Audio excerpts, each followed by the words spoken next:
Dzisiaj akcja pod tytułem Eksperyment laurowiśnia. Tak nazwałem ten proceder, jaki będę tu tworzył. W skrócie sadzę laurowiśnie z gołym korzeniem w formie eksperymentu, żeby sprawdzić, czy to się w ogóle uda. Jak nie, no to trudno.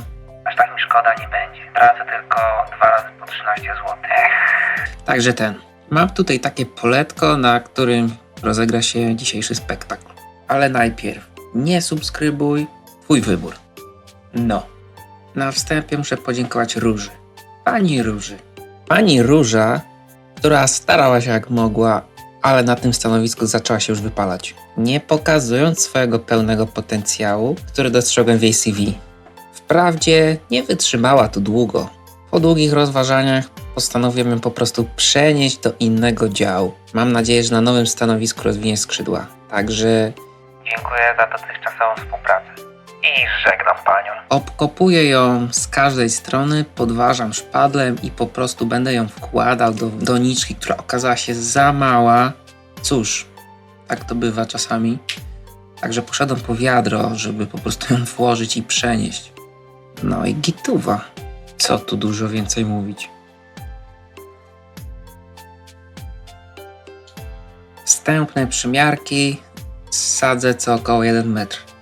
A tutaj mam trawę Sessleria jesienna się zowie, która stanie obok jako taki zimozielony wartownik.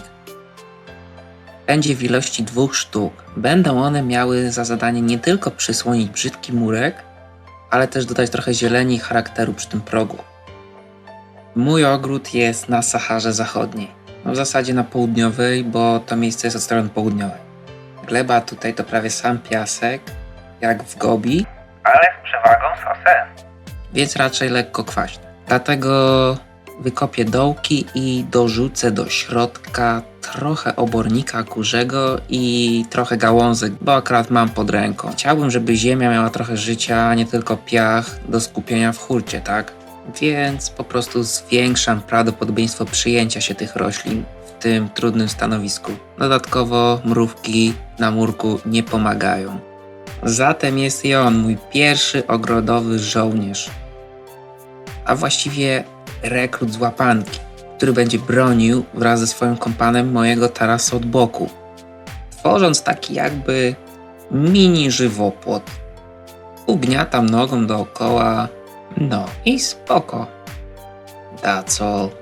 Mam tutaj w planach zrobić coś inspirowanego ogrodem w stylu śródziemnomorskim, żeby mieć taką namiastkę Śródziemnomorza, nie wyjeżdżając za gramanicę.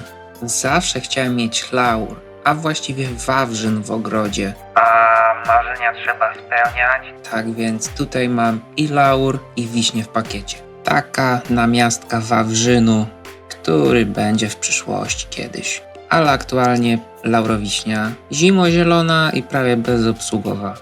Jedynie co może się stać, to jakieś dziurki się pojawią w liściach. Ale to chyba nie problem. Nie wiem. Ja wziąłem odmianę Caucasica zamiast popularnej Novity, bo Caucasica wydaje się bardziej odporna na suszę w teorii. A jak to wygląda w praktyce? Po 3 tygodniach od posadzenia nadal nie wywinęła orła i jakoś tam żyje. Nawet po przymrozkach. Ale co to za życie? XD. Także chyba git. No i chyba tyle. Zobaczymy, jak eksperyment będzie wyglądał w późniejszym czasie. W innych odcinkach o tej części ogrodu.